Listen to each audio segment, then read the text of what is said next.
Blinçik və kremləri necə hazırladığını birinci partda izah etdim. İndi isə gəlirik tortun yığılma prosesinə. Gəlin baxaq burada nələri səhv etmişəm.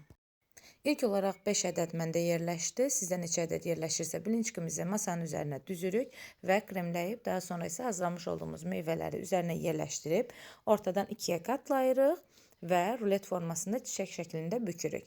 Növbəti blinçikləri isə bir ədəd, yəni bir dənə blinçiki masanın üzərinə qoyduq, içərisini kremlədik və üzərisinə meyvə dilimlərini düzüb, daha sonra ilk hazırlamış olduğumuz ləçəyin üzərinə yerləşdirməliyik. Mən burada səhv etdim. İkinci çiçəyimi də eyni formada düzəltdim və ilk hazırlamış olduğumun üzərində açdım. Videoda gördüyünüz şəkildə etdim, amma siz edəndə bir-bir edin. Mənim əsas səhvim burada oldu. Buna rəğmən də sonda gözəl görsəndi. Daha sonra isə hazırlamış olduğumuz tortu bir qəlibə yerləşdiririk. Mütləq və mütləq bir gecə soyuducuya saxlayın. Nə olursa olsun saxlayın. Əgər saxlamayacaqsınızsa hazırlamayın. Daha sonra isə servisə gedən zaman üzərinə pudra şəkəri əlavə edib qabına yerləşdiririk.